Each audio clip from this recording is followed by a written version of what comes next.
पौराणिक कथा कैसे हुआ नारियल का जन्म। हिंदू धर्म में नारियल का विशेष महत्व है और यह धार्मिक अनुष्ठानों का अभिन्न हिस्सा बन चुका है। किसी भी धार्मिक अनुष्ठान या पूजा में नारियल का प्रयोग शुभ माना जाता है। इसके बिना कोई भी कार्य पूरा नहीं होता। लेकिन क्या आप जानते हैं कि नारियल का जन्म एक अद्भुत पौराणिक कथा से जुड़ा है? यह कथा ऋषि विश्वामित्र, राजा सत्यव्रत और स्वर्गलोक के देवताओं से संबंधित है। आइए जानें इस कथा के बारे में। राजा सत्यव्रत और उनका स्वर्ग जाने का सपना। प्राचीन काल में एक महान और प्रतापी राजा थे जिनका नाम था सत्यव्रत। राजा सत्यव्रत का विश्वास ईश्वर में अडिग था।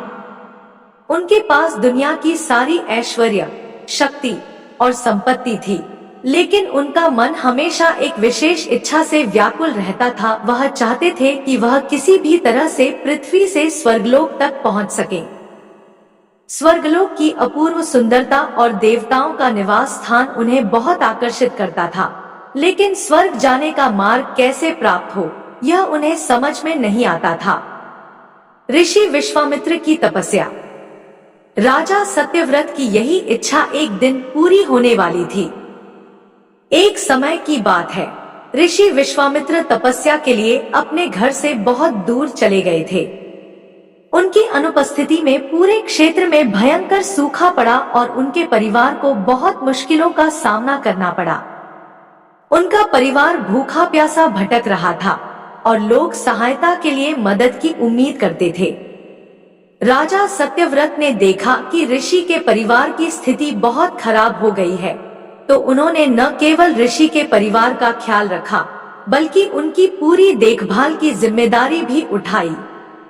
वह हमेशा उनकी मदद करते रहे और उनकी सेवा में कोई कमी नहीं छोड़ी। जब ऋषि विश्वामित्र तपस्या से वापस लौटे, तो उन्होंने अपने परिवार की स्थिति को देखा और सत्यव्रत की अच्छाई के बारे में सुना। ऋषि विश्वामित्र राजा सत्यव्रत से मिलने उनके दरबार पहुंचे और उनका आभार व्यक्त किया। राजा सत्यव्रत का वरदान मांगना। राजा सत्यव्रत ने ऋषि विश्वामित्र का धन्यवाद किया और उन्हें एक वरदान देने का आग्रह किया। राजा ने कहा, हे ऋषि, आप मुझे आशीर्वाद दें कि मैं स्वर्गलोक जा सकूं, क्योंकि मेरी इच्छा है कि मैं स्वर्गलोक की अद्भुत सुंदरता का अनुभव करूं। क्या आप अपनी शक्तियों का उपयोग करके मेरे लिए स्वर्ग जाने का मार्ग बना सकते हैं? ऋषि विश्वामित्र ने राजा के इस आग्रह को स्वीकार किया और अपने तपोबल से एक ऐसा मार्ग तैयार किया जो पृथ्वी से स्वर्गलोक तक जाता था। राजा सत्यव्रत को इस मार्ग का पता चलने पर वह बहुत प्रसन्न हुए और बिना समय गंवाए उस मार्ग पर चल पड़े। स्वर्ग के देवताओं का विरोध। राजा सत्यव्रत ने जब स्वर्गलोक की ओर मार्ग प्रशस्त किया, तो जैसे ही वह स्वर्गलोक के करीब पहुंचे, देवताओं के राजा इंद्र ने उन्हें रोक लिया। इंद्रदेव ने राजा को स्वर्गलोक में प्रवेश करने की अनुमति नहीं दी और उन्हें धरती पर वापस धकेल दिया। राजा सत्यव्रत धक्का खाकर धरती पर गिर पड़े और वे ऋषि विश्वामित्र के पास रोते हुए पहुंचे। उन्होंने सारी घटना का वर्णन किया और देवताओं के व्यवहार से दुखी होकर ऋषि से मदद मांगी। स्वर्गलोक के देवताओं से समाधान। ऋषि विश्वामित्र ने जब राजा सत्यव्रत की बात सुनी, तो उनका क्रोध जाग उठा, लेकिन वह समझ गए कि देवताओं से बिना बातचीत किए कोई हल नहीं निकलेगा।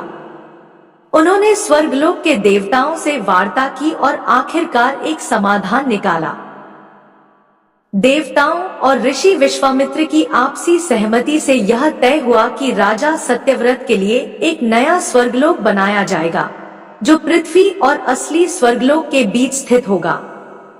इस नए स्वर्गलोक में राजा को कोई परेशानी नहीं होगी और न ही देवी देवताओं को किसी तरह की कठिनाई का सामना करना पड़ेगा।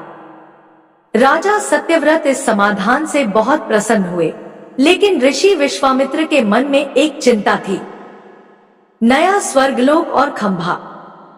ऋषि विश्वामित्र को यह डर था कि कहीं हवा के जोर से यह नया स्वर्गलोक डगमगा ना जाए और यदि ऐसा हुआ तो राजा फिर से धरती पर गिर सकते हैं।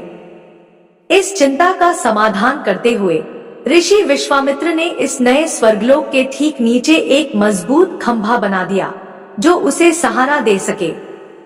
यह खंभा बहुत मजबूत था और स्वर्गलोक को स्थिर बनाए रखता था। समय आने पर यह खंभा एक विशाल पेड़ के तने के रूप में बदल गया। राजा सत्यव्रत का सिर उस पेड़ के तने में बदल गया और उसे नारियल के फल के रूप में जाना जाने लगा और इस प्रकार से नारियल का जन्म हुआ। नारियल का प्रतीकात्मक अर्थ। कहा जाता है कि इस कथा के अनुसार नारियल का पेड़ और उसका फल राजा सत्यव्रत और नए स्वर्गलोक का प्रतीक बन गए। नारियल का पेड़ धरती और आकाश के बीच स्थित है, जैसे राजा सत्यव्रत का स्थान पृथ्वी और स्वर्गलोक के बीच था।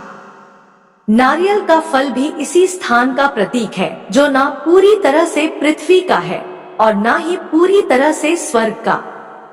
वह दोनों के बीच में स्थित एक मध्यवर्ती रूप को दर्शाता है।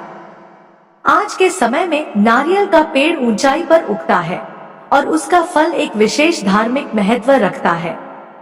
यही कारण है कि हिंदू धर्म में नारियल का प्रतीकत्व इतना महत्वपूर्ण है और इसका उपयोग पूजा अर्चना और धार्मिक अनुष्ठानों में अनिवार्य रूप से किया जाता है।